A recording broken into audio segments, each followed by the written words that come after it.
Hey everybody, it's X, and I was trying to just highlight this card to make sure that I could talk as much as I want without accidentally not taking it, but my mouse accidentally double-clicked, I guess, so we're gonna have an awkward start to this draft, but welcome to the Lost Caverns of Ixalan. It has fully released on Arena now, so we're hopping into a traditional best-of-3 draft of the format, and starting with an incredible bomb rare god mythic rare. So scoop up O'Hare Puck Batik very easily and see where we go from there. So ideally, our deck is going to have a few random instants to get that rebound value, but that's kind of all you need to do to build around this card. Other than that, it's a big flyer for the cost that can keep coming back as long as you can prolong the game a few extra turns. So we'll keep that in mind in our future picks, but for pack 1, pick 2 now, we have a Colossadactyl. Very solid card for the size, 4 mana, 4/5 reach trample. Defossilize is pretty fun if you want to try to draft a bunch of nurturing bristlebacks. So I think Defossilize is kind of like a hidden green-black card. That's where it's best, because this is by far the best land cycler to reanimate. So that'd be pretty fun, but we are already definitely in blue with our mythic rare. Let's just grab Colossadactyl here. I think it's just a very solid, very sturdy creature for the cost. My favorite card out of the pack. For pick 3, we don't see much in blue again. Self-Reflection's fine, but pretty slow. Out of Air is just not great. There's a Dire Flail, which is a really scary red card. 1 red mana to play this, only 1 to equip it for +2/+0, and if you can craft later by exiling an artifact from your board or your graveyard, then you turn this into just a machine gun where you get to keep sacrificing your artifacts as your creature attacks to just kill like some blockers. So if you have treasure tokens, if you have map tokens, this thing is insane. Kind of think I just take Dire Flail for sheer power level reasons. But Careening Minecart is really nice as well, especially because it fits into every single deck by being completely colorless, spitting out some mana fixing for you with those treasure tokens, and there's plenty of great ways to use the treasures. You can use them as mana fixing, you can use them as mana ramp, you can use them to tap 2 untapped artifacts or creatures you control for some other stuff like that. I think Minecart's just an exceptional card, and I'm going to scoop that up there over the Blunderbuss, and that looks a little awkward when we get past a Captain Storm.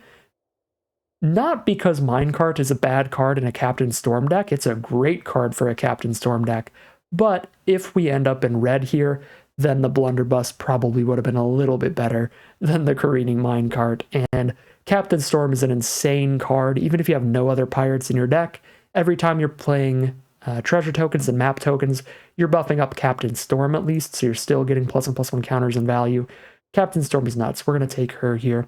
Sadly, passing on in a braid, mainly. Pick 5. Get past the Kitesail Larcenist, which is an insane rare. 3 mana for a 2/3 with flying and ward 1, so your opponent has to spend an extra mana to target it. And when it enters the battlefield, for each player, you choose one of their artifacts or creatures and just turn it into a treasure, which is just an artifact they can sack for a mana of any color, and that's all it does until your opponent kills the Larcenist. So a 3 mana 2/3 flyer that's hard to target that gives you temporary removal, insane stats, and kind of wild to see that pick 5. We're incredibly happy to see that after taking the mythic blue spell pick 1. I mean, we would have taken this thing pick 1, pack 1. We would have taken it pack 1, pick 2, pick 3, anything like that, and we still get it pick 5 instead. This is turning out incredibly for us. Now we take a Waterwind Scout, which works excellently with Captain Storm, and it's just a great card in general, giving you that map token to be able to explore with, to set up your draws, either immediately drawing you a land, or letting you surveil. Put your card back on top or into the graveyard if you don't want it. Pick 7 now. There's a Join the Dead still in here for just excellent removal in black. This is also a fantastic instant to double up with our mythic rare, O'Hare Puck Batik. Yeah, excellent instance to give rebound to. I think the blue spells here are okay. Sage of Days, Oaken Siren, Reminiscence. I guess Oaken Siren would probably be the best because it's great with Captain Storm, putting a +1/+1 counter onto it. But we haven't seen a red spell in these past, like, 2 packs here, and now we see a pick 7 join the dead. So maybe moving into blue-black would not be the end of the world. We only have 1 red card here. So let's take the join the dead, see what happens off that. Yeah, all right. There's again no red spells, and now there's a blue-black dual land, which is a very powerful card. It's got some fierce competition here, though, because Scampering Surveyor is a great creature that fits into any deck. Just completely colorless spell. It's a 4-mana 3/2 that draws you a land and puts it into play immediately. It can even get a cave for a non-basic land if you want to get a land that discovers when you sacrifice it, like the Hidden Courtyard here. So Surveyor's insane and ends up in the deck no matter what. I think I'd take Surveyor over the Restless Reef because it's 100% guaranteed to end up in the deck, but Restless Reef is a great sign for pushing into blue-black here, and blue is just 100% the color to be. Now we've got that Oaken Siren again, which is solid if you have a lot of the craft kind of artifacts like the Iceberg, or we can just take the Iceberg itself, which is great value. Draw a card when we play it, and then flip it into a 6/6 later. These two are definitely my favorites, the Iceberg or the Siren.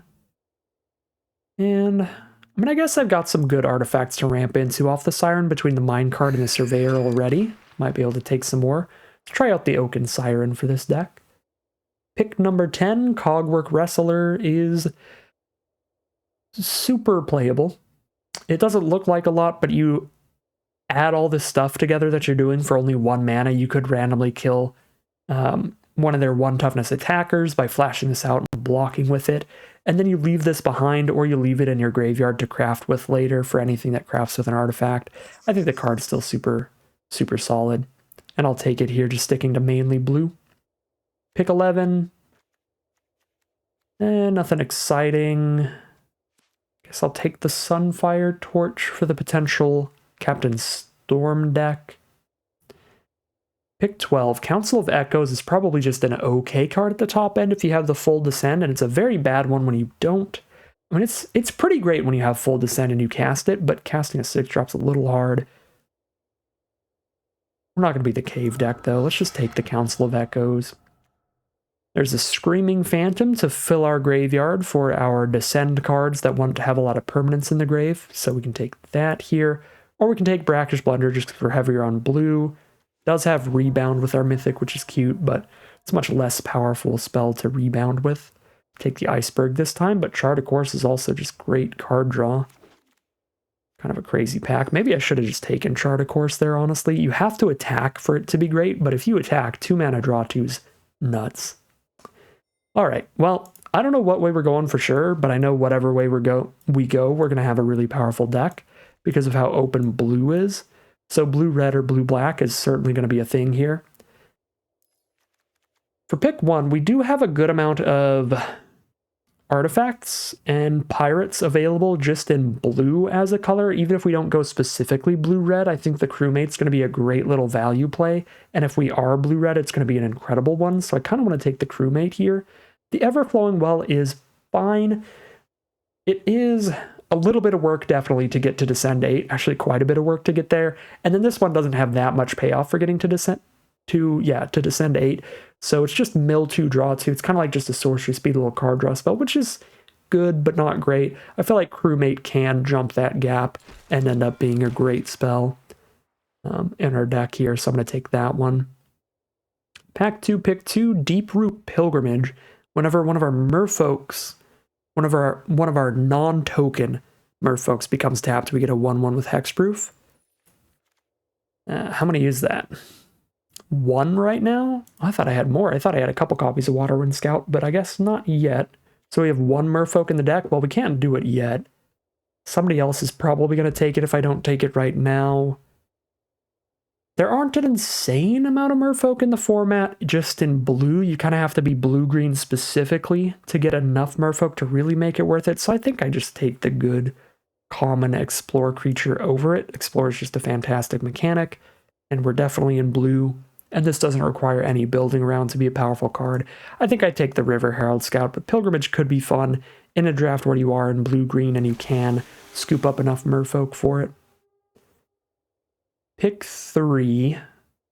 There's Oaken Siren for another little artifact mana dork that chips away in the sky. We could also take the Deadweight as a solid removal spell in black. This would be a enchantment-based removal spell, so it wouldn't work with our mythic rare or anything. But it's pretty efficient. I feel like Oak and Sirens are just solid enough to just scoop up another one, stick into blue here. Nothing incredible in black or red there. Okay, there's a Rampaging Ceratops, which I have some experience with, and it's basically impossible to block, which is just awesome. 5 mana, 5/4, just unblockable, basically. So just a big finisher. But we also have a pretty cool finisher with the Waterlogged Hulk. If you get 8 permanents into your graveyard, then this thing is an unblockable vehicle that you crew for only 1. So you just hit your opponent for 4 every turn, no matter what. And it has Vigilance, so it holds up on blocks too. I like the Waterlogged Hulk a lot. I also like the Restless Reef a lot. All these creature lands that become important late in the game and early in the game. They fix you early and then give you something to do when you run out of stuff late as well. Maybe a bit of a rare draft and probably supposed to take the Hulk, but I'm going to take that Restless Reef here. Pick 5, there's another Dire Flail. Dire Flail a big enough reason to commit to red over black here, even after I just took the Reef. If I cut my red spells, how many pirates and artifacts? I have 6 artifacts and 4 pirates? Okay, well I have enough that crewmate's going to be great, even in blue-black. Probably not quite as strong as the Flail for heading to blue-red pirates, but let's take the crewmate here. Delayed the decision forever. Another Join the Dead to go with our mythic. Pretty awesome. Love to see that. The on-color spells are just okay. Yeah, I mean, I like the Wrestler, but we already got one. Like the Reminiscence, we already got one. Reminiscence actually not great. I think I like the Wrestler more than that, but still. Case in point here, we already have one. That is the main thing. Pick 7, a second copy of Captain Storm. Well. Okay. Primordial Gnar is not that exciting. Song of Stupefaction isn't. So we take a Waterlogged Hulk that we play no matter what, or we just take a Captain Storm, which is a little speculative, but we have 2 crewmates to dig for the captain and 2 captains themselves, which means the blue-red artifact deck would be so consistent here. We, I think, have to just scoop that thing up. Pick 8 now. It's an Inverted Iceberg, which is slow but strong. Gold Fury Strider, I guess, just to add more red cards here, which is fine. You want a lot of stuff sitting on your board to use this ability, but you can stack it up pretty well. I don't know, I think I'd rather just have another Iceberg here. Treat that as another 6-drop at the top of the curve.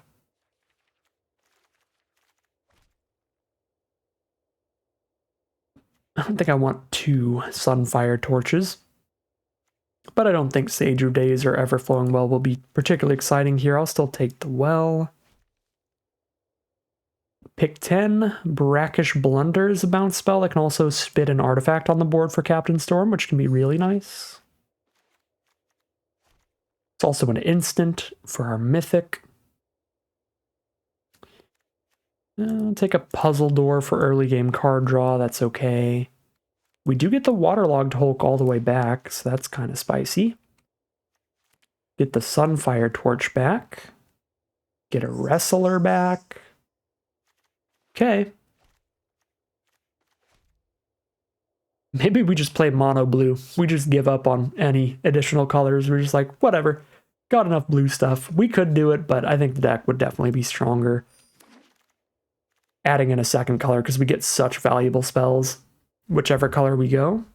Pack 3, pick 1. There's an Ancient one. Pretty fun. Pretty cute card. I feel like its activated ability is a bit overcosted. So if you're just playing it for that, it's not great. And then getting to Descend 8 does take a really long time.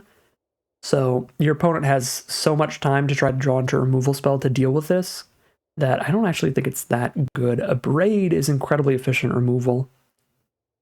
Works with our Mythic as well. I think a Braid is probably just stronger than the Ancient one, but we do want to try the Ancient one at least once at some point.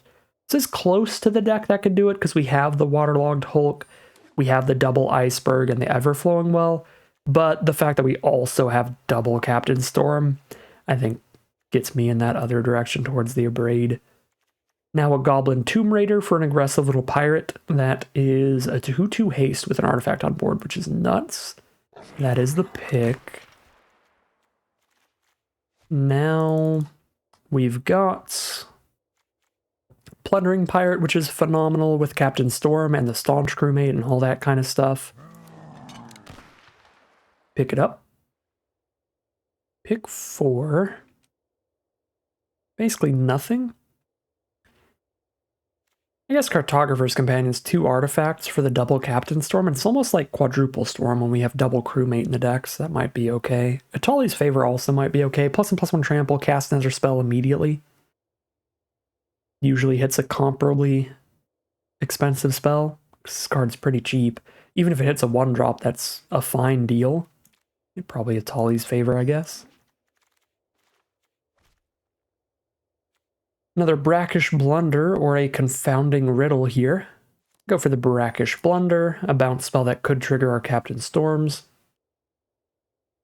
Pick 6, another Waterwind Scout is phenomenal.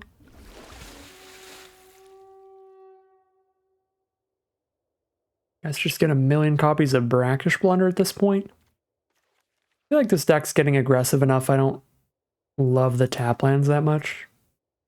Don't find them super necessary here. Probably do cut the slower card draw like the Everflowing Well, the Ancestral Reminiscence. Pick 8 Waterwind Scout, don't mind if I do, come on in. Join the party. Probably drop Council of Echoes as a 6-drop. Waterlogged Hulk. It's pretty dirtily.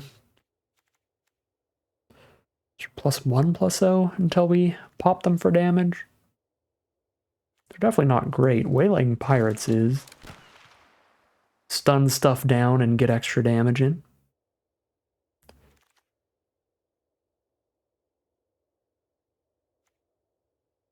Alright, this time I guess I will take the Hidden Volcano. Maybe try it out. Probably don't want Triple Blunder. I mean, our Mythic is like the only reason to want that. They are fine cards by themselves. It's not like we're putting unplayable cards in our deck.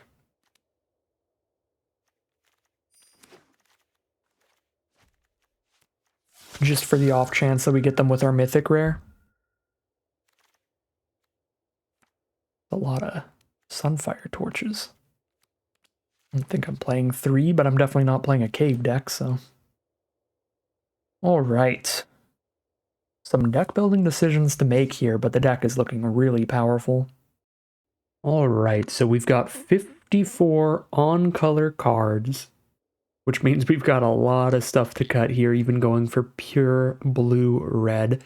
With double Captain Storm and double Staunch Crewmate, we're probably going pretty aggressive here since we can slam these down very consistently and get a lot of +1/+1 counters going. So we probably lower the curve a bit, dropping cards like the Council of Echoes. Still like Waylaying Pirates at the top of the curve, definitely like O'Hare. Scampering Surveyor is still great value, and it's an artifact spell to go with Captain Storm, so probably run that, but I don't think we want the sorcery draw spell at the top of the curve. As for 3 mana, the Larcenist is obviously insane. The Waterwind Scouts and the Plundering Pirates are incredible 3-drops to follow up a Captain Storm with, so we leave them in the deck as well. We've got some more just card draw. I think we probably want to focus out on just dumping a bunch of creatures on the board, getting a bunch of damage in rather than playing card draw spells like Everflowing Well. Zoetic Glyph is pretty fun, and we do have a ton of targets for it, so I will be trying it out again here, but it has been pretty consistent. As long as your opponent doesn't kill whatever you're targeting in response to you casting this, then you can guarantee that you're not getting 2 for 1, because when your 5/4 artifact card dies, you get to discover 3, draw another card off of it, potentially cast it. I think I'll run the Glyph over the Atali's Favor. We're definitely keeping a minecart in a deck with double storm, and I think we cut the double iceberg because while they are technically 2 drops to cast alongside Captain Storm, they're more of like 6 mana finisher creatures, and we're trying to get pretty aggressive, pretty low to the ground here. Definitely still like the double Oaken Siren quite a bit.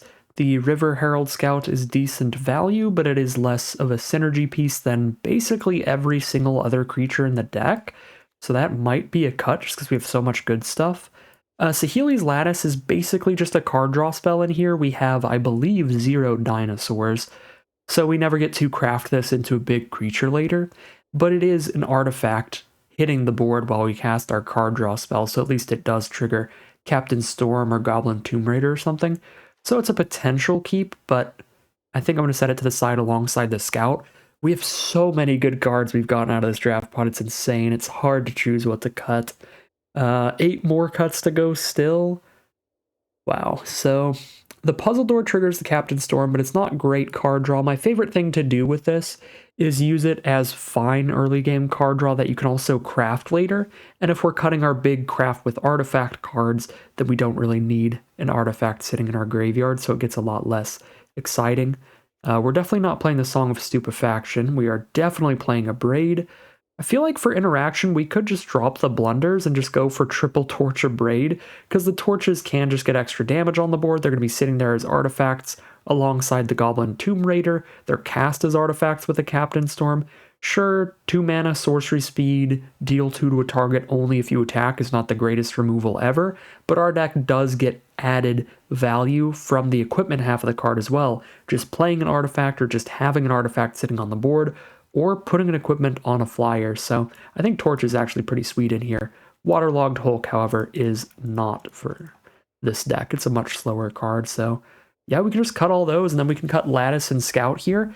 But I'm also potentially cutting Surveyor now that I think of it, because sure, it is good value getting a 3/2 and a land for 4 mana, and we can still use that mana. We could have random map tokens sitting on the board, or we could play 2 spells in 1 turn, but still, I don't think I want that many like 4 mana plus spells, so I think I'm going to cut Surveyor, Lattice, and keep the Scout in here. Actually, come to think of it, with our curve stopping at 4 mana and us having several treasure producing cards, we have 2 3-mana treasure producers, and then we have 2 mana dorks at 2 mana. They're only mana dorks for artifacts. Yeah, I guess that doesn't matter too much, but we can use them to like sacrifice our map tokens and stuff at least. I just think our curve is aggressive enough to actually just go 16 lands here. And also the deck's aggressive enough to maybe just not want tap lands, right? Because a lot of these games we're going to want to curve out. We're going to want to play a 1 mana spell, be it a Raider or a Torch turn 1, then a 2 mana spell turn 2. Then on turn 3, we play another 2 mana spell and equip a Torch, or play a 3 mana spell. We're going to be using all of our mana basically every turn, trying to keep an aggressive lead on the game. So having lands that hit the board tapped can actually be a pretty big hindrance to that. We have 16 blue spells and 8 red. However, 4 of our 1-drops are red cards, so we do want to have that red source turn 1 pretty consistently. We only have 1 double card, and it's a double blue card. But there's no double red in the deck. Could go 9/7 here, but I am really, really tempted to keep enough red sources to consistently play red 1-drops and just go 50-50 on it here. And then for our 1 double blue card, we can just hope to have a treasure if we're lucky. I think we can go 50-50 split here, even though we have quite a few more blue spells than red spells. We have enough early red and important red. I want to keep it kind of 50-50 here. So 1 card gets to go back into the deck if we do it this way. And that could be a multitude of things. We could get the 6-drop Iceberg in. That's also early game card draw. We could get the card draw of the Everflowing Well, the card draw of the Saheeli's Lattice. I guess I could put in 1 tap land, a Restless Reef, in case I have a treasure sitting on the board to activate that and attack with it. Guess we could try out a Tali's Favor. This is a fun, aggressive card. What's the creature count looking like here? 17? Yeah, Tali's Favor is a fun, aggressive card. Maybe we turn one of our creatures into a bigger trampler and then spit out another spell off the Discover. I do like a Tali's Favor in aggressive decks. I think I'll try that out. as the 24th non-land spell. And this is going to be best 2 out of 3 draft, so we have some options. For sideboarding around, we can become a slower, grindier deck. Maybe sideboard into the Restless Reef, a Swamp or 2, a Scampering Surveyor, and a couple Join the Dead if our opponent has some really good big late game creatures. We can sideboard into a Black Splash for that. And if we just want to interact with a bunch of tapped creatures, throwing in a bunch of Blunders is pretty good.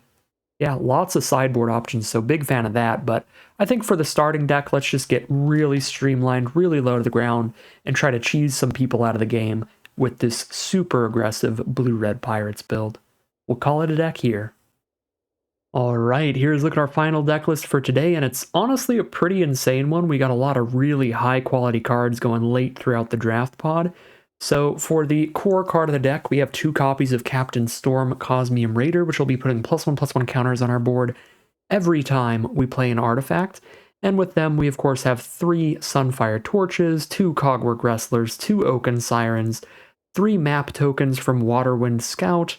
We've also got Careening Minecart spitting out treasure tokens, tons and tons of ways to trigger this ability and get an insanely large board state super quick. Even when we don't have a Captain Storm on board, we have a really nice aggressive curve with Goblin Tomb Raider with this many artifacts in our deck. This will be a 1-mana 2/2 haste quite often. We've got some crewmates that are going to be draw spells and spitting creatures on board at the same time. The Waterwind Scouts being great flyers that might even get bigger because we can explore targeting them. And if we hit a non-land card on top of our deck, we'll buff them up with that +1/+1 counter to get a bunch of flying damage in. We've got some big bombs in this deck with a Kite Sail Larcenist.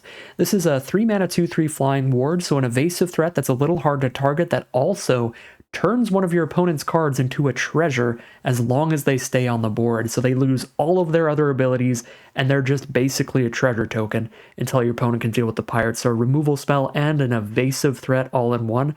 Insane card there. And we also have O'Hare over here. We've only got 1 instant in the deck, sadly, to go with the rebound ability, but this is still a large flying threat that can keep coming back as long as we are still alive a few turns after they die. So really spicy deck today. Very excited to see how it does. So without further ado, let's head into the gameplay. And here we are on the play for game 1. Very keepable hand.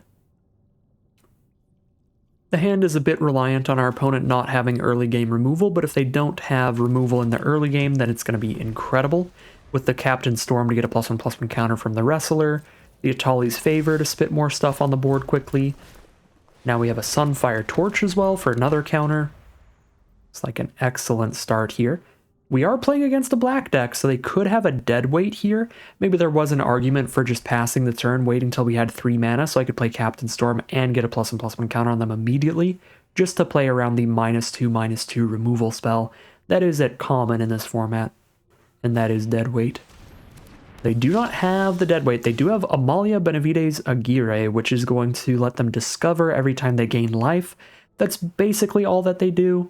They've got the ward ability as well. I can go ahead and just torch them here. I think that's better than trying to get them to like block and like get a wrestler kill. I think it's better to just guarantee we kill this card. We can pay the 3 life for the ward, get them out of the way, just in case our opponent does have a lot of life gain in their deck to explore a bunch of times and get some good card advantage going there.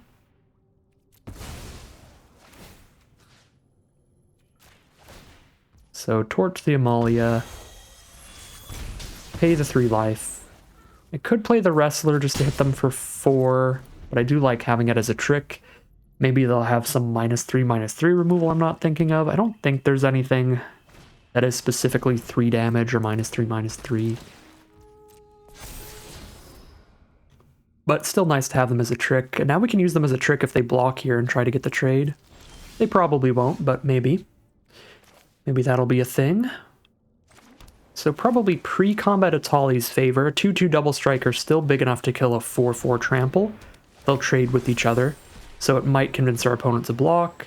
We'll put a second Captain Storm into our hand in case the first one dies, I guess. Kind of an awkward discover there.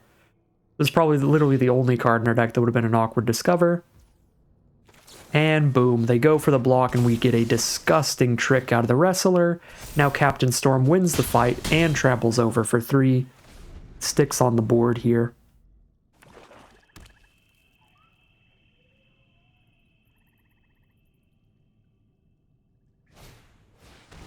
There's a skull-capped snail, so I've got to exile a card from hand. Luckily, I do have some bonus lands here that aren't very useful to me. There's a Zoetic Glyph. Well, that's a draw. Turn our Cogwork Wrestler into a 5/4. The one aspect I don't like about this is our opponent does have 2 mana untapped here, so they could have instant speed removal to kill the Wrestler before this resolves. If they do have that, then they would have done it in response, because that way, with the Zoetic Glyph on the stack, they'd kill the Wrestler and the Glyph, and I wouldn't get my Discover trigger. I'm going to hold on to this island. They've shown us that they have a Skullcap Snail in their deck. They could very well have another.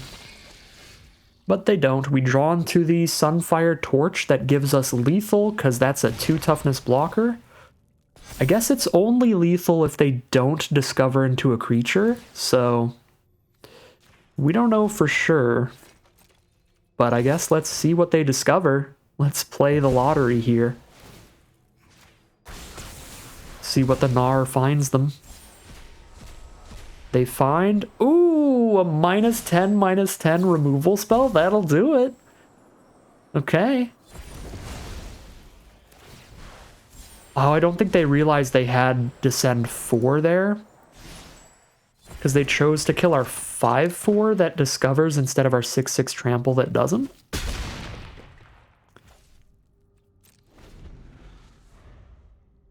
So we got to deal 1 more damage to them, and we got to discover this turn. Yeah, they had Descend 4. They had 4 permanents in grave, so they could have done -10/-10. That would have been enough to kill the 6/6.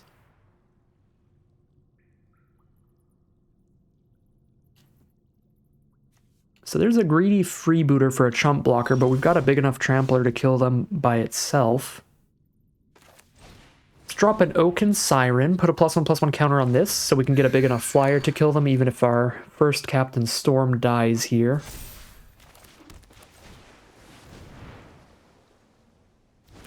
I guess I should actually put a counter on the crewmate, though. This way, if they have a second Join the Dead to kill Captain Storm, I don't trade my crewmate off in this attack and deal 0. But they are just going to concede here. Alright, that was a really solid game. Obviously, our deck just working like a well-oiled machine when we've got a Captain Storm around. The one issue we're going to have is when we're not drawing Captain Storms, then we might not be doing anything nearly as crazy. It looks like they have just a solid black-white, just general value deck. They've got some exploring going on with the Dawnrunner and Amalia. They've got a 2-for-1, well, kind of a 1-for-1 with Skullcap Snail, but still a solid value play. They've got the Discover 2-for-1 off the Primordial Gnar, solid cheap removal. Yeah, we didn't see anything big enough to really need to get our mana base toying around with Splashing Black, with Restless Reef, Swamps, and Surveyors, just trying to cast some Join the Dead off some treasures. I really don't think we need to do that. Honestly, I think we can just run it back here, just having a nice, solid, really aggressive curve. Looks decent in the matchup. They've got some cheap creatures, but they're kind of small for the mana cost. I think we can just try to overwhelm them and overrun them in the early game like our general deck idea is. So let's run it back, heading into game 2. And here we are for game 2 with our Kite Sail Larcenist Bomb rare in hand. We'll definitely keep the hand here. No red source is obviously a little bit awkward, but we don't have too many red spells in this deck. Much more heavy on blue. We'll almost definitely have to mulligan any mono red hand we draw into, but I think mono blue hands are perfectly keepable, and we have hit the red source, which is beautiful. So if they don't gain any life and they don't discover next turn, the crewmate is big enough to hold Amalia off, and the only thing the Siren can use mana for is to equip a torch next turn. I suppose if I play the Siren, though, I have 4 mana next turn, so I can play a crewmate and I can play and equip a torch in the same turn. But I would have to tap the Siren to equip the torch to something, in which case it wouldn't be attacking with a torch on it anyway. Yeah, let's play the crewmate here, because of that aspect. And there we go. Crewmate just doing exactly what we want it to do, finding our massive build around Captain Storm. So we can get that on the board before we play a bunch of artifacts. This hand does want double red pretty badly now, so we could play Captain Storm and the Sunfire Torch in the same turn. There's a Kinjali's Dawnrunner, which explores, does find a non-land on top, so it's a 2/2 double striker again. Very solid deal. Luckily, the Torch can kill that. All by itself. Kind of want to just play a Larcenist and lock it out for now. Yeah, especially if we hit a 4th land. Because by hitting a 4th land, we know that we can definitely play a creature and play and equip the Torch in the same turn in the future. Might not be playing Captain Storm necessarily, but I think this is super reasonable.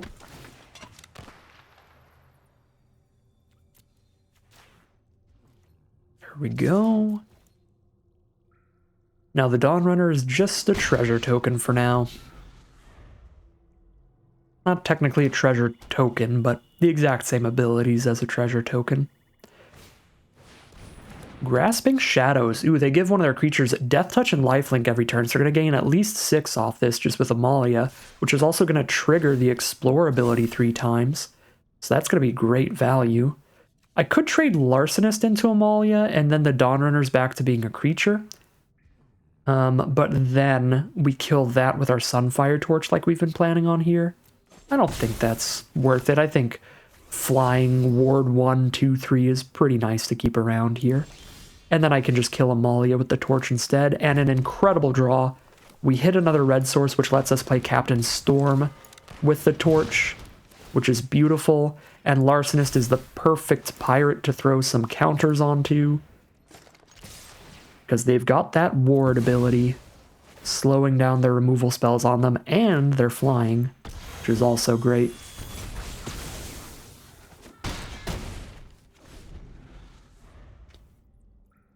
Now I should spread the love out a little bit with these +1/+1 counters from Captain Storm. You don't want to stack everything onto one creature. But I think we start by putting counters on Larcenist. They do find the Saw Blades to kill the Larcenist, so the Dawnrunner is going to be a creature again. Ooh, and it's going to be Lifelink from the Grasping Shadows, and they find the Deadweight for the Captain Storm. Alright, well, if we go to a game 3, we're definitely putting a counter on Captain Storm immediately, now that we know they have Deadweight in their deck. Definitely trying to get Captain Storm big enough to beat a Deadweight. Alright, well, this game just changed dramatically here. We're in a very losing position against a double-striking Lifelinker if we can't find removal for it. So we just Atali's Favor and see what we discover. There you go. Sometimes you just discover the perfect card. Oh, gambling is fun, kids. Alright, pass the turn. They're down to 16 now. We're down to 11. So they definitely have the life total lead from all their Grasping Shadows life-gaining attacks. But we've got a board state here. They gotta play something here. They don't currently have anything left on board. Well, there you go. A 5-2 is a pretty big deal with the Grasping Shadows. But all torches all day and we can kill that. They will discover when we kill it, which is a little annoying. But I think it's better than them getting a 5-power lifelink attack off of it next turn.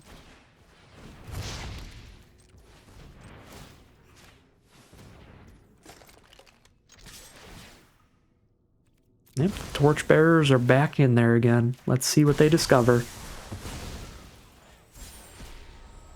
A 1/1 Flying Vigilance. Okay. That is fine. If they get a Grasping Shadows attack with that, they gain 1. Which is perfectly fine. Would I rather trade Waterwind Scout or Oaken Siren into it? Probably the Oaken Siren. I don't think the Vigilance is going to be super important. But I can be a lot more mana efficient by playing Waterwind Scout this turn and cracking the map in the same turn. Then I just take the damage, just don't trade into it yet. Yeah, I guess we go for mana efficiency. Maybe get a 3/3 flyer? We certainly do, and we're drawing into a crewmate, which is another great piece of card draw.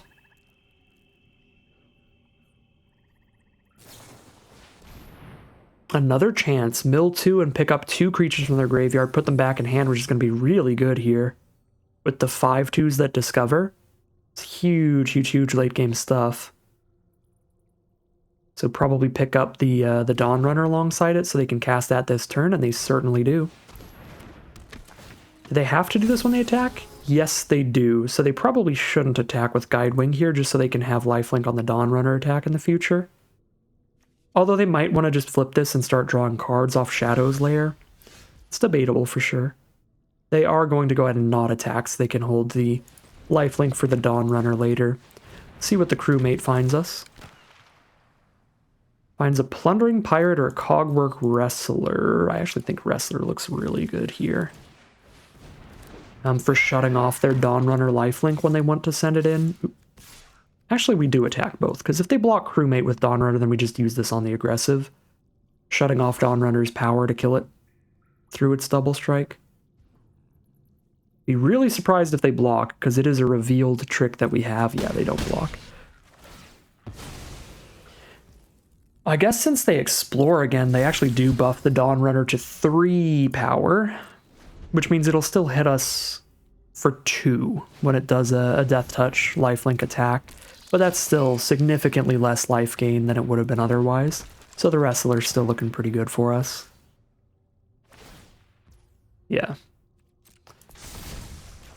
So they gain 2 life here. We cannot block it profitably. The only way to kill it would be to double block because it has First Strike and Death Touch. And I'd have to lose 2 creatures, so we still don't block it well. But at least they only gain 2 now. Find a land. Their ground troops are small enough to send everyone in here. And now they don't have any life gain anymore, so we try to outrace them in the sky. Hit for 4 a turn, we kill them in 3 attacks in the sky. I think we do send in the entire team here. Although, I suppose I do want a chump blocker. So maybe not the Wrestler, because they just block and kill Wrestler with the Gnar without losing a creature, but all my other attackers kill something, even if that something is just a freebooter.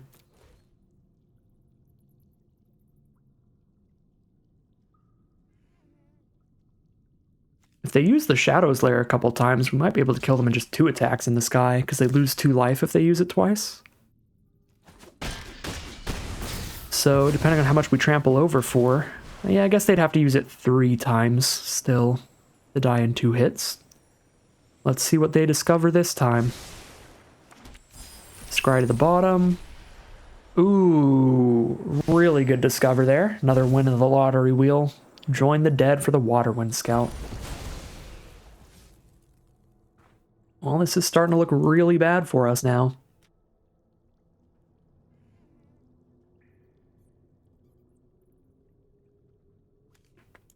Just so much discover value throughout this game.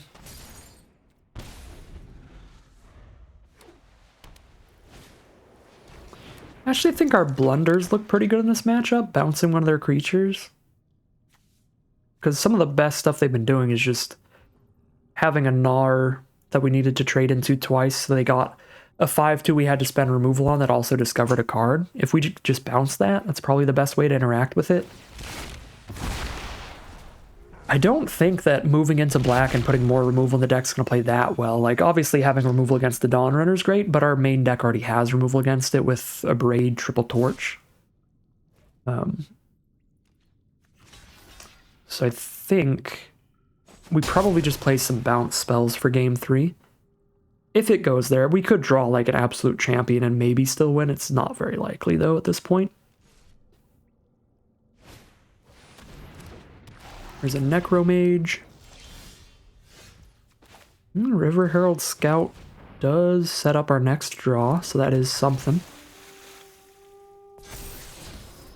Another Oaken Siren. We put them to 5. Still takes 3 attacks to kill them with double Siren. Feel like I have to mill that. and just find like removal for the Dawn Runner and extend the game's length maybe. But then I'm just dying to Chariot. 5/5 that crews for only 1, so the freebooter can crew that thing all day long.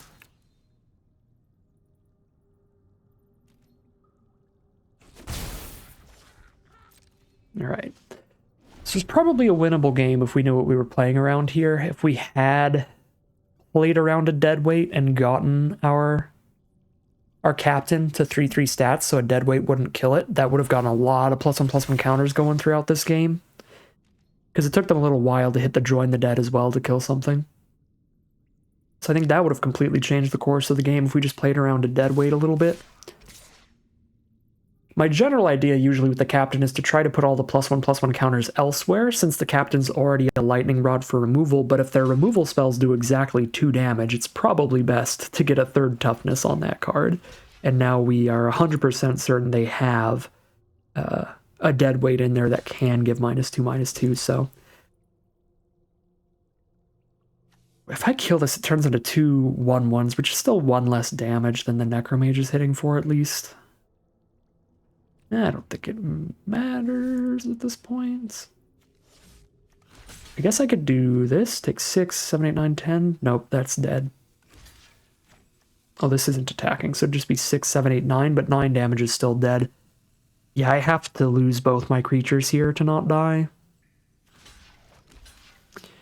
So I guess I might as well do that and also kill a Necromage.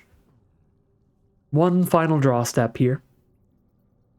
But I think we've learned some very valuable stuff for the next game. I don't think a sideboard into black looks great. We're probably just running our bounce spells that look pretty good in the matchup against a deck that's spitting a bunch of +1/+1 counters onto something. And against a deck that has 5/2s that discover when they die. I think the bounce spells are great against both of those. And then we can now also play around deadweight a little better. And that should help us quite a bit as well. And of course, the natural advantage of being able to be on the play. So we are heading into game 3, editing the deck a little bit, seeing what we might be able to make room for some blunders with.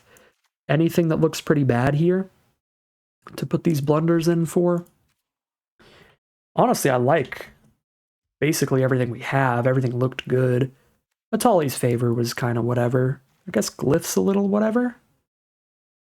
I do like the stun from the Waylaying Pirates. I think that's another great option to deal with the 5/2s that discover. The Scout is just a decent value play, doesn't hit any synergies, whereas like literally all of our other creatures do, so maybe... Huh. I mean, I still like Glyph as like a 3-mana 5/4, it's just such a good rate. I'm gonna cut 1 Scout, 1 Favor for double Blunder. We'll try that out here. And then, of course, we're also just going to play around the spells that we know they have now, play around the deadweight, buff our pirates to 3 toughness. They'll still be dead to join the deads, and they have a lot of copies of those. But I guess the other thing we can do with our bounce spells, because of how important our captains are, is we might be able to just put our own captain back on our hand to save them from a join the dead or something. Alright, gotta be a mulligan there. Uh-oh. Double mull to 5 here. I think it is looking mandatory off these opening hands. This is the best opening hand by a lot. Tomb Raider into Crewmate into Minecart. Ditch Mountain and O'Hare here.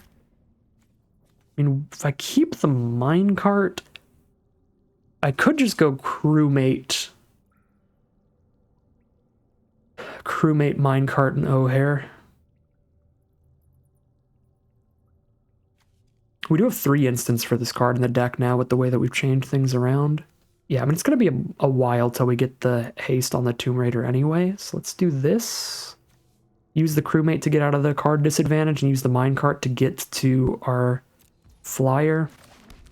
Alright, I mean, we're obviously starting very far behind off a double mulligan.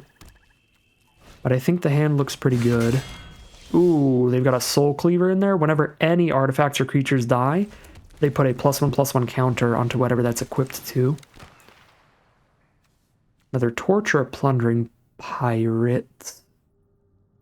Torch I can play and equip immediately. Plundering Pirate does give me a treasure for the future, which is pretty great, but I can't play it immediately. I do already have one torch. Take the pirate. The soul cleaver is really good against treasure tokens too, which is awkward. It does count treasure tokens because those are put into the graveyard before they vanish from existence. There's an Echo of Dusk. Okay, I was going to say if we don't hit a land, we probably just torch that thing before they put the soul cleaver on anybody. But I did draw into an Oaken Siren, which is sort of like a land, to be able to cast the minecart next turn. They are on 2 lands as well. Well, I guess this was their turn 2, so obviously they're on 2 mana. Yeah, we don't know if they're stuck off of a 3rd. Shoot. Oh boy. I think I need to just kill this before they put a soul cleaver on it, potentially. Just awkward.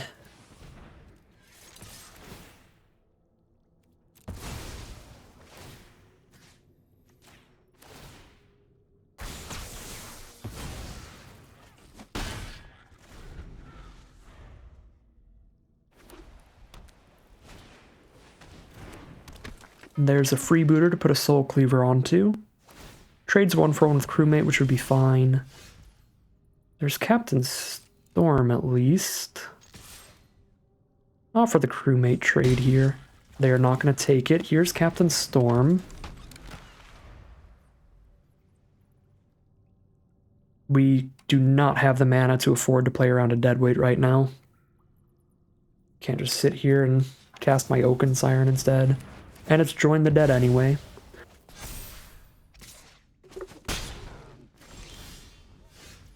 There's an Abrade. We can kill the Soul Cleaver with that, which is pretty nice. I think I do need to play the Oaken Siren for now, though.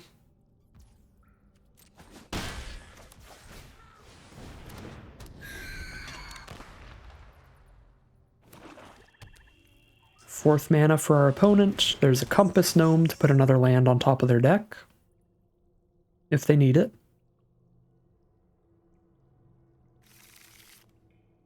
Do put a Hidden Courtyard up there.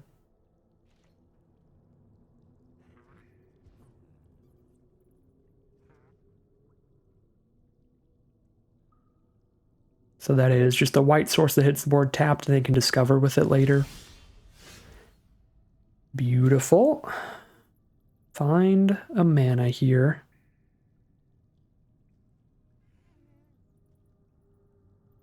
Think I'm abrading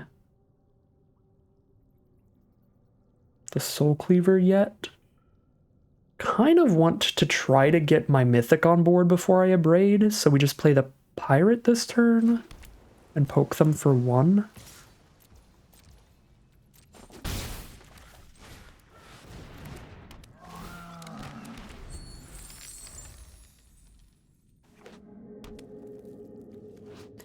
So how does Rebound work? Whenever you cast an instant spell from hand, it gains Rebound. If you cast it, exile it as resolved at the beginning of your next upkeep, recast it from exile. Cool. Let's take 2 damage because we don't want to buff the Soul Cleaver up here.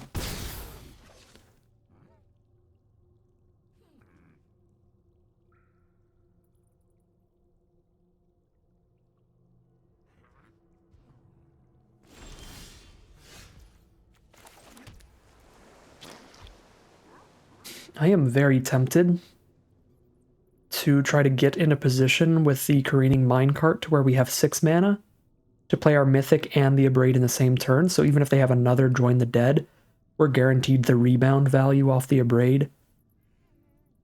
Actually do think that looks pretty good to me. And we still have Abrade as a backup plan here if they try to do some kind of really gross trick, because they've got all this mana up. Yeah, I don't imagine I'm really blocking at all here. So yeah, Sen and the team holding up the Abrade if something really weird happens, but ideally we end up just playing Minecart for now and keeping the Abrade for later. Right, this looks fine. Cool.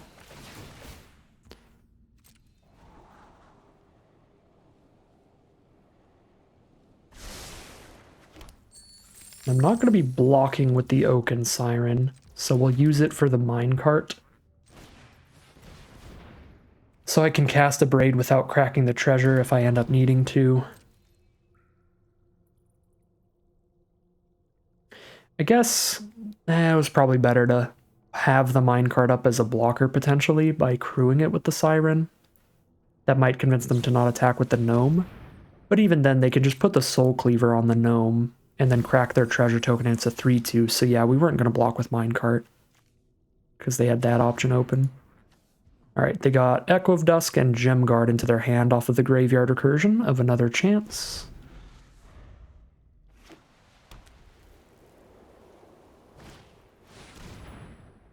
Gross. Really did not want to see that. Because I'm going to have to attack with the minecart to get the treasure to play O'Hare and a Braid here. Most likely. Okay.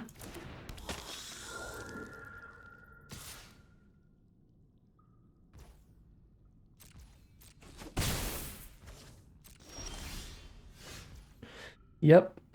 We're going to have to attack with minecart. So it trades into the Gnar and they discover. Or I can abrade the Gnar.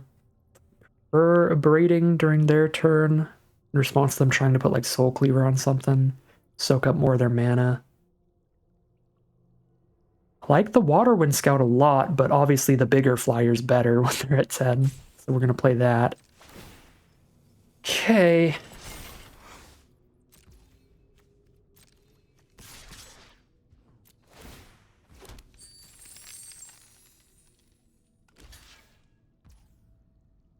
Trade with the Gnar. I think we accept that. I don't think I'm abrading a Gnar.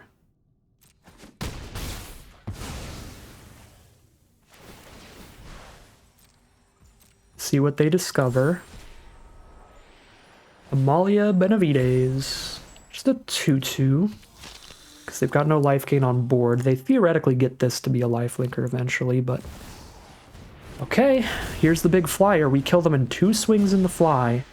In the sky. And I have double abrade off of the rebound. Pretty much guaranteed. Because even if they target O'Hare with a removal spell, we respond with abrade. So there's Gem Guard, which could be really big, but abrade is going to kill it no matter what, destroying target artifact. And are they just going to suit it up with Soul Cleaver and try to just build your own bomb?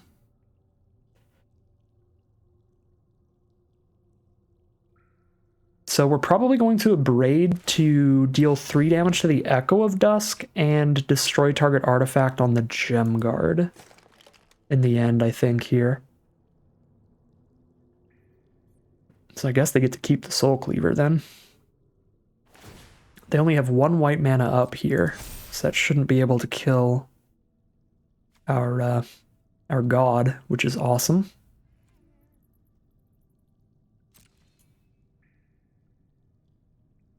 Sending the Echo of Dusk would be weird. They're trying to put a permanent in their grave at instant speed. I don't think they can for a single white mana. Yeah, they're just going to pass the turn. Okay, they're at 9 life. We definitely want to kill the lifelinker. So I think it is going to be killing the Gem Guard and the Echo of Dusk here. Off of the abrade. Let's kill the Echo of Dusk first. Amalia is going to get some counters here. But that's fine. Kill the Echo of Dusk. Rebound the abrade to cast it from exile and kill the Gem Guard as well. We've got 1 really big Amalia, but we've got a chump blocker on the ground and plenty of life. We just kill them in the sky, especially with double Waterwind Scout. Fantastic draw.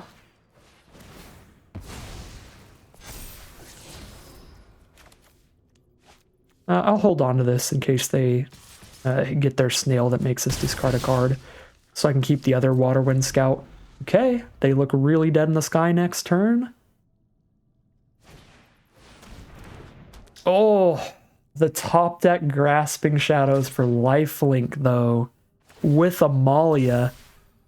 And that is, let's see, 5, 6, 7. That completely counteracts the damage we're currently doing.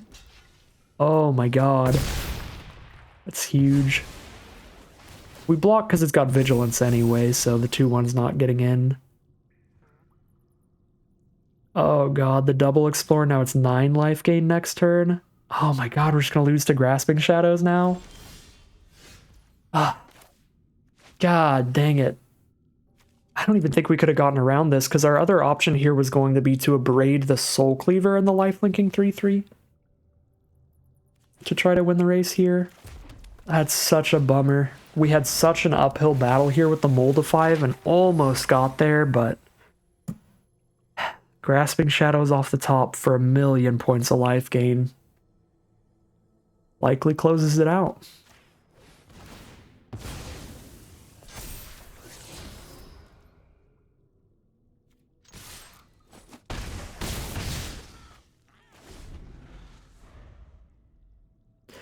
We still have the 2 bounce spells we sideboarded in. They would be insane here. Because we have Rebound on the board and we'd be bouncing a 10/10 that would get recast as a 2/2. So our sideboard choices are looking incredible. We're just not drawing them.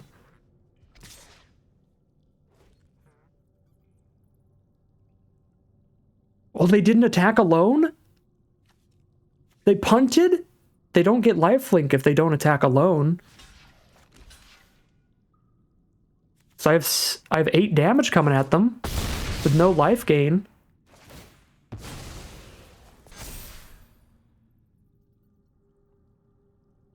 One card in hand.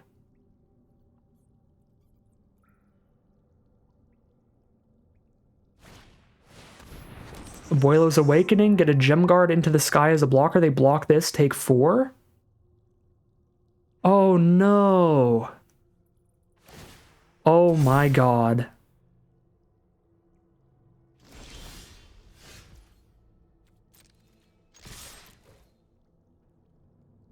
That's lethal.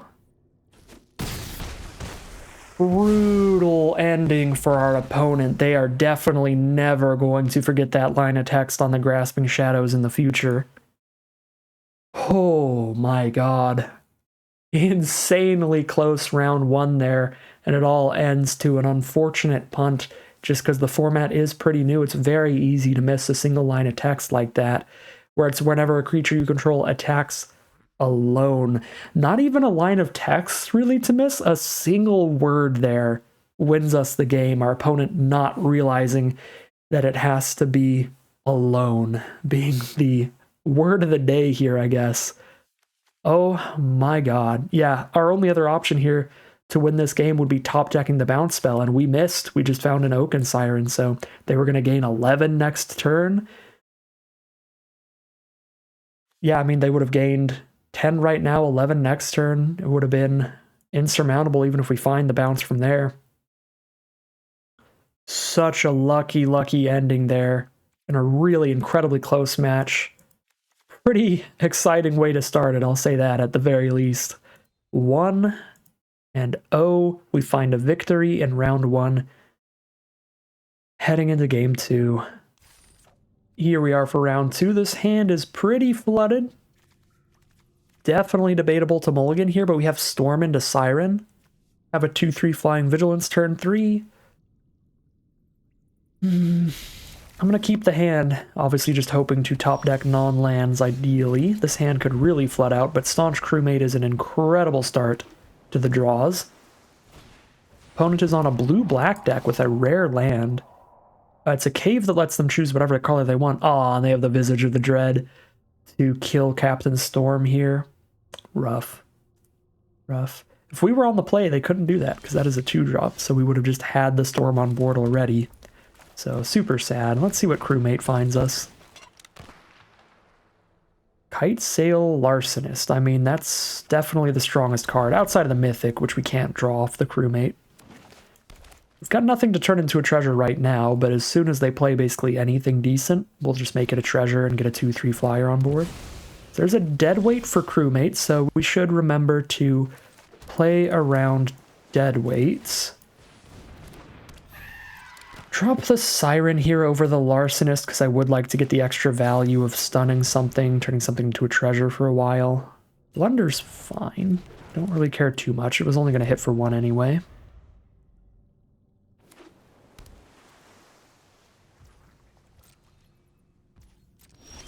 Just full green, blue, black control over there. Drop a Waterwind Scout. There is a counterspell in the format, double blue and 2 to counter any spell. I wouldn't imagine it's going to be particularly popular though, because a big aspect of the format is Descend, which wants a ton of permanents in your graveyard, so you don't really want to run too many instants.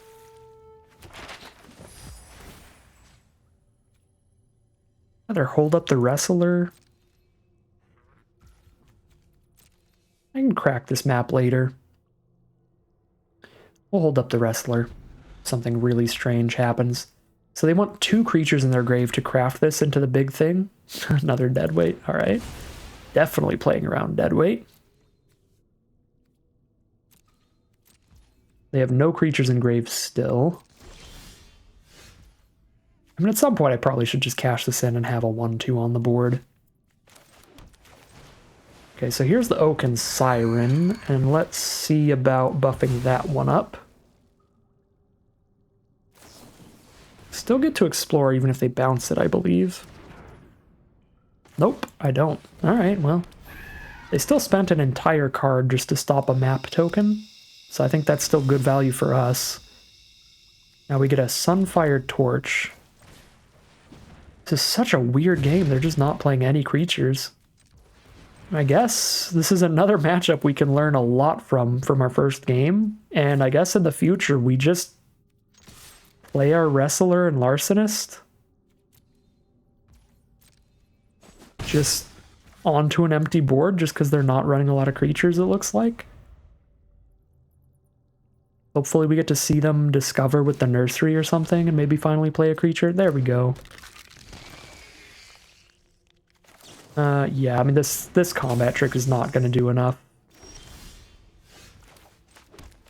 Larcenist, the great mistake until they kill the Larcenist, which is probably immediately. But we'll see.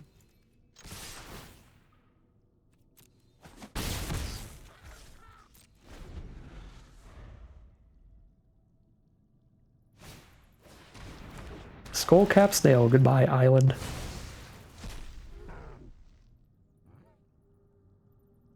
Three more mana from them, 2 cards in hand. Do they have another bounce spell or removal spell? No, they're gonna sacrifice the treasure to draw a card. So now even if they kill the Larcenist, their thing is gone. I think if they had removal, they would have used it on the Larcenist to save the great mistake. So I'm gonna try to put a favor onto it and hope they don't have removal here. I guess they could have top-decked removal off of the draft to draw a card.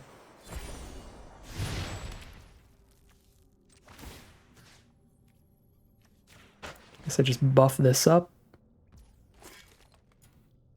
They have 1 creature in grave right now. They'll have a second if the snail dies, and then they can flip this into a 5/4 on the ground. We can still outrace a 5/4 on the ground, so send everybody in here. And I guess I could throw both my torches at a 5/4 if they do spend all their mana into crafting this. Just sack both torches and deal with it.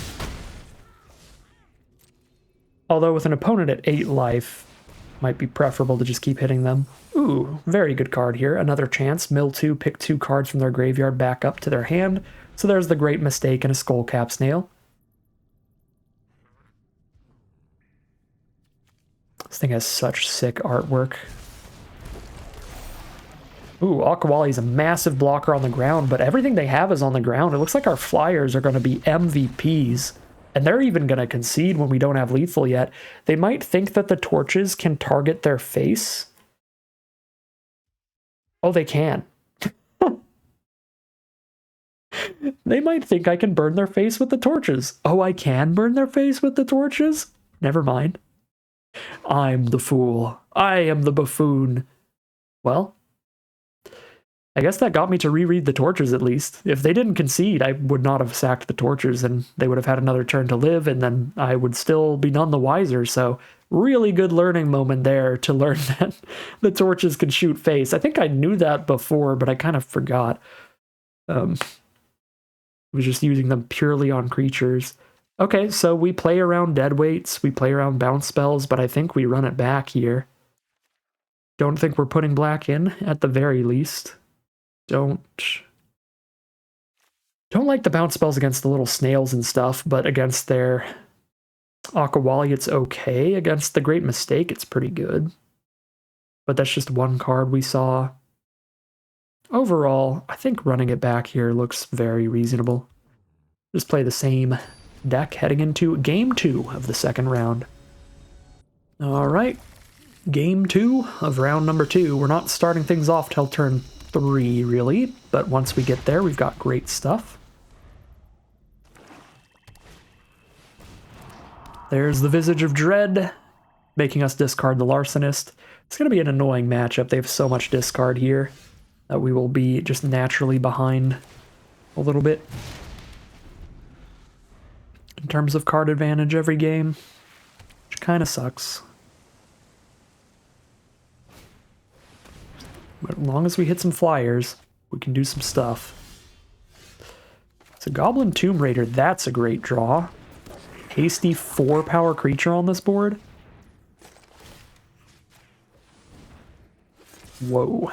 Yeah, that's actually pretty sick. They're down to 15. I can clear out 2 toughness blockers with the torches if I need to. But I'm just going to play the pirates against any blocker they play here to lock it down. Stop it from blocking twice in a row. There's Skullcap Snail. I mean, they know what my hand is here, so they know. Just clearing out some extra lands. But it is still value.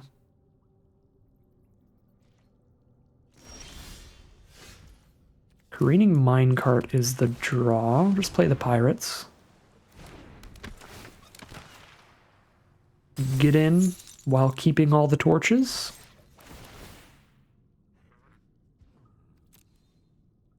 They could have their bounce spell here. Stop the 4 damage.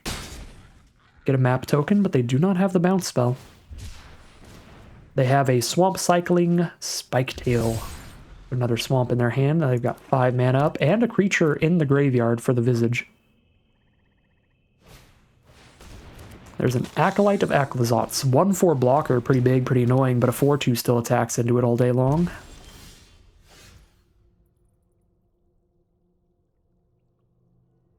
What do I want to do here? They're at 10 life. We can make them chump block. Let's get the Summoning Sickness out of the way for the minecart, I think. Yeah, attack with Tomb Raider, they have to chump with the Acolyte. Let's spread the torches around.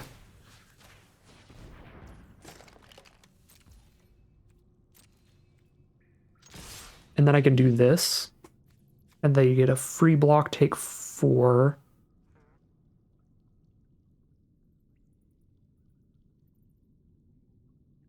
I guess the question here is really how badly do I want to make them take 4? It's kind of badly with 2 torches on the board. This way they almost definitely take 4 and keep the Acolyte around. This way they still probably just take 4, but now they have the option of chumping and taking 3 instead. Well, they have the option of chumping and taking 0. So we probably go for the way where they don't have an option of taking 0.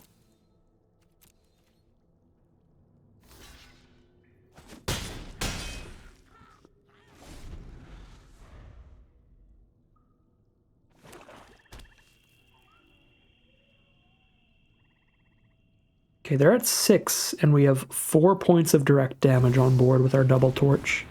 Uh-oh. The Micro Tyrant, beginning of their end step, you get a fungus for each time they descended. The fungi can't block, but they still make the Micro Tyrant bigger and give them some life drain with the Acolyte, so that could be massive stuff here. Would love to see them tap out for literally anything, so I know exactly what I need to play around. Because if they tap out and don't get another blocker on board, if they just have 2 blockers, I can just attack with everybody and shoot them in the face for 4 and they're dead.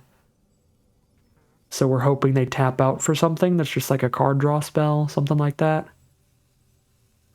Maybe like the mill 2, put 2 cards back. Oh, bounce spell here. Actually is kind of good for me though, because now I stun their biggest blocker, the Myco Tyrant. Hold up. Unless they have another removal spell, this one to kill the Tomb Raider. Yeah, no, I think that was actually good for me.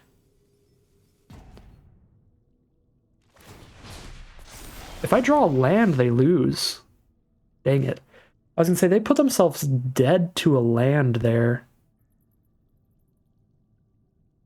Because if I hit a land, I play this, I stun the Myco Tyrant, I equip a torch and crew a minecart and kill them.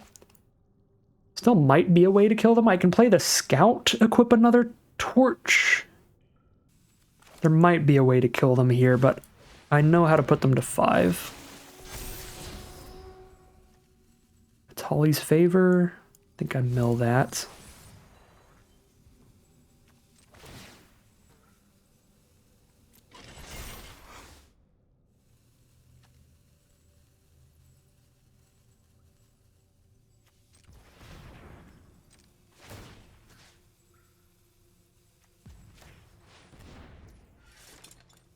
Or sorry, put them to 3. What am I talking about? We make them lose the Myco Tyrant here.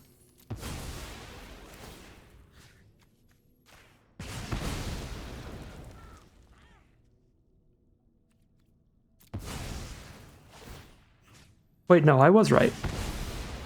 I hit them for 5 and put them to 1. I don't know what words I've been saying, but there we go. That was still pretty solid.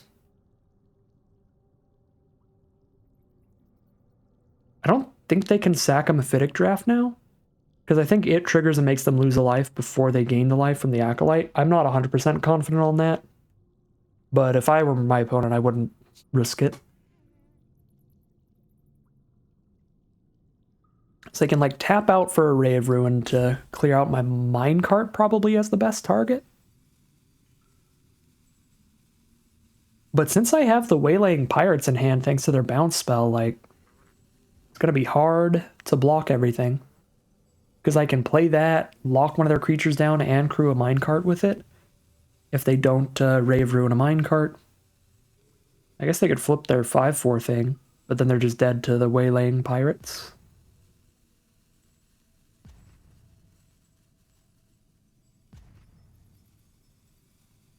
They could do the Graveyard Recursion spell and recast a 3/3.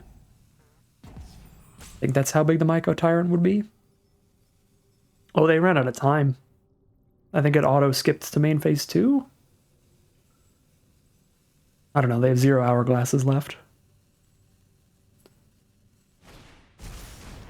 You would think I would be more familiar with the way that time works on Arena with how slow I generally play, but I'm not actually sure what just happened there when they went to main phase 2. If that was the forced skip or they did it themselves. Okay. Well, I mean, we do what we do. We've got a treasure up for a wrestler here too. If this isn't lethal to stop one of my creatures from dying as well.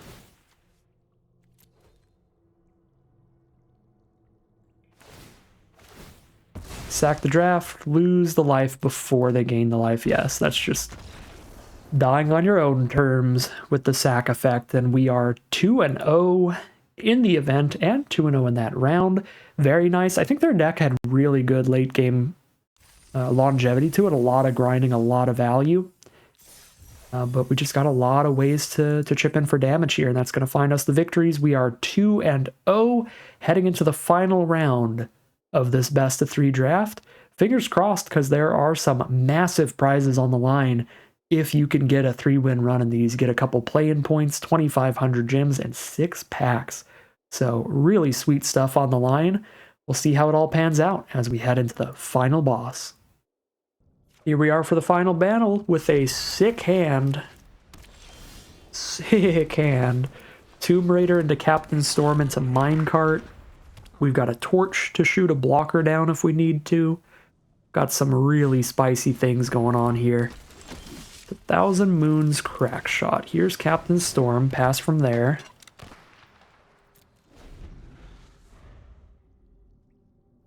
See if they have early removal like an Abrade here or their own Sunfire Torch.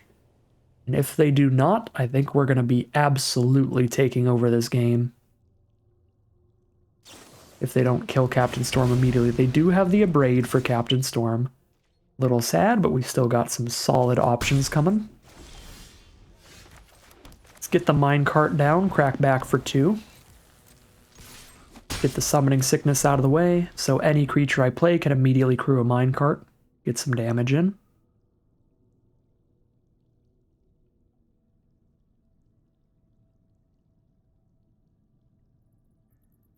Maybe we even discover a creature off of Tali's favor, use that to crew the minecart. Ooh, Deconstruction Hammer. They don't have the mana yet to sacrifice it and blow up our minecart, but that's going to be a good play for them later. 3 mana. Yep, 3 mana to trade into the minecart. It's going to be solid. For now, they get some extra damage in. Ooh, Dreadmaw's Ire blows up the minecart. Okay, yeah. This thing is a pretty sick combat trick. +2/+2 trample and blow up an artifact when you hit your opponent. Pretty annoying for us. We'll play the crewmate, probably torch up our raider. Yep. I guess they will have the hammer to blow up our torch, but that's a fine 1-for-1 trade if they do that.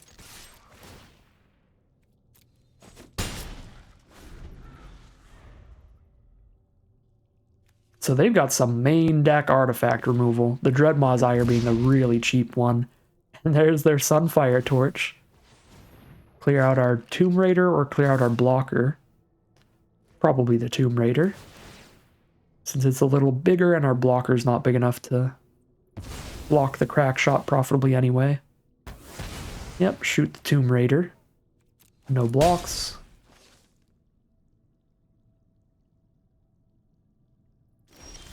And they're just going to pass the turn from there. I like that Larcenist a lot, but let's get mana efficient here and just stun the crack shot, play the higher power creature, and equip the crewmate for an extra point of damage.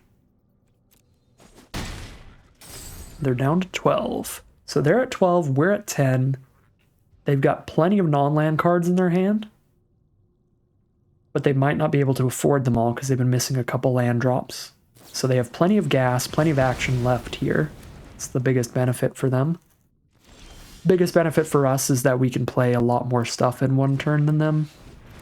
Like I can go crewmate and Larcenist in the same turn since we've hit some lands. Ooh, Storm or the Torch. The Torch is tempting. Torch is really tempting. I am going to take the Torch. I mean, I'm not going to play it this turn because I'm just going to Larcenist the crack shot, but that's another direct 2 damage in the future.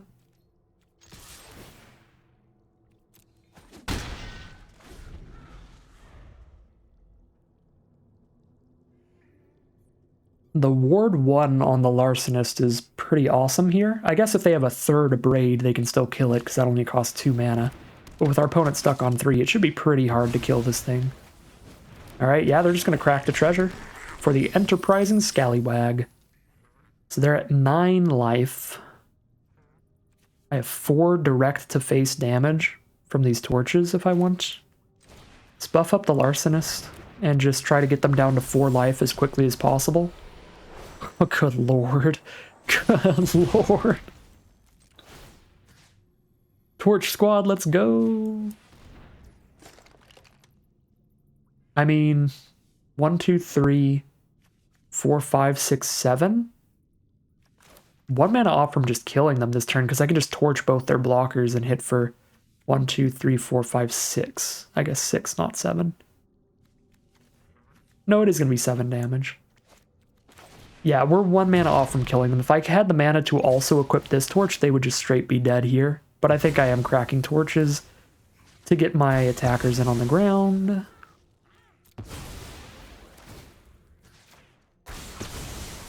Boom. They're down to 2. And then the final torch kills them. If they don't deconstruction hammer it and block everybody. Which is pretty impossible on just 3 mana, so...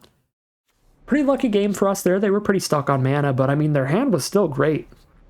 Great cheap interaction with double abrade, their own torch, Dreadmaw's ire, blowing up our minecart there, so... Still really solid stuff. I like the matchup a lot. I think the triple torch looks awesome against this stuff. They're mostly like red-white aggro, a bunch of 2-drops is all we saw, which is all the information we're gonna get when they only have 3 lands on board, so they might have bigger stuff later, but it feels like in general against red-white, it's probably pretty aggressive, a lot of low-to-the-ground cheap creatures, not the kind of matchup where bounce spells are going to be pretty ideal, but Sunfire Torches are going to be great, so I think our main deck's already pretty great here yet again, and we're going to run it back, heading into game number 2 of the final boss. A definite keep for us here. We are really looking to draw 1 land, but we are on the draw, which helps do that, and as soon as we hit 1 mana, we have incredible plays, so many fantastic 3-drops here. And there's the mana, so we can make it to all these 3-drops, and we're going to have some really nasty stuff coming up. Ooh, that's getting abraded when they move to combat. Otherwise, they immediately get a gnome, because whenever they attack with 1 or more non-gnome creatures, this is a non-gnome, they get a +1/+1 counter on it and get a tapped attacking gnome token. So we're going to kill that immediately with the abrade. I think I'm going to go Plundering Pirate here, so I have Cogwork Wrestler up, and it's kind of hidden thanks to the treasure token. And then we might be able to Cogwork Wrestler, kill the Crackshot out of nowhere, where they're just attacking in, trying to trade into the pirate, and that would be great value from the Cogwork Wrestler here. Then we get to untap and turn the Wrestler into a 5/4. Be a really nice swing of events if we can get these two functioning together this turn.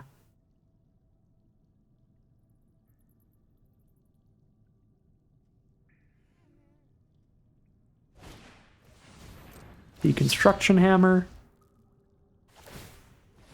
Equip the Crackshot. We get to do the thing. Well, depending on what they have for a single red mana, but probably. They could have the +2/+2 trick, in which case they trade the +2/+2 trick into our Pirate and Wrestler. That'd be pretty nasty, but they don't have the +2/+2 trick. And let's glyph it up.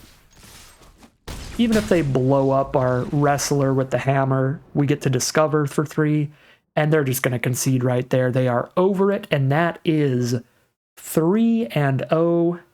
Not an undefeated run. Our first round was 2-1. We did lose a game there. But in terms of the rounds, in terms of the matches, that's a full undefeated run, and we get the maximum prizes out of the event. 2,500 gems, 6 packs, and 2 play-in points. Fantastic prizes here. Honestly, there's not too much to say. To say that we drafted particularly well or played particularly well here. I think we were just in a really ideal draft pod where a lot of the players were definitely newer to the format. There are a lot of these cards that are super premium that were just flying around. The triple Waterwind Scout, double Storm, double Crewmate, got a Tomb Raider as well. We got some really high quality cards throughout the draft. We got this Larcenist like pick 5, which was wild. So definitely a draft pod where a lot of players are probably still having to read through all the cards. Maybe a few players that passed this in pack 1 just looked at it, saw 8 or 9 lines of text, and was like, "Yeah, no, that's moving on. I gotta take something I know what it does." So really an incredibly lucky draft pod to be in. This deck's quality was really high, probably much higher than average. For biggest over and underperformers, the things that we did learn here, outside of just getting really lucky in the draft pod we ended up in, we did learn some things, which is that Sunfire Torch has been a huge overperformer. I don't know why I kept forgetting and just not noticing that this can shoot the face, but that is huge, that it can shoot the face, and in more aggressive strategies, especially ones that can make use of artifacts, like decks that have Captain Storm or Zoetic Glyph or anything like these cards in them, the Sunfire Torch is just great. You just get extra damage in early from it being a little equipment, And whenever you need to pop it as a removal spell, you do that too. These torches have been awesome, much better than I've been giving them credit for during the early access event. I think these have been the biggest overperformers by far, because pretty much everything else in the deck already looked incredible, and they all played incredible. The Larcenist, the Captains, even our mythic rare god we got to rebound and abrade with, and that was pretty pivotal. That was very, very nice in that game, although we would have lost that game in the end if our opponent did not punt on the last turn anyway, even though we did get to do the abrade rebound. But that doesn't make the abrade rebound any less good. That was still really nice work from O'Hare. So yeah, really awesome stuff, really fun draft, really fun gameplay, and just kind of a sweet, pretty simple draft this time around. And we get to grab 2,500 gems, 2 play-in points, and 6 packs, huge prizes from the event. But that is going to end today's video. As always, I'd like to thank my patrons and YouTube members for their support, as well as you for watching the video. If you enjoyed this video and you're interested in seeing more, you can always like, comment, and subscribe to tell the YouTube algorithm to send you more in your recommended feed. If you'd like to catch me live, you can check out the Twitch channel in the link in the description below.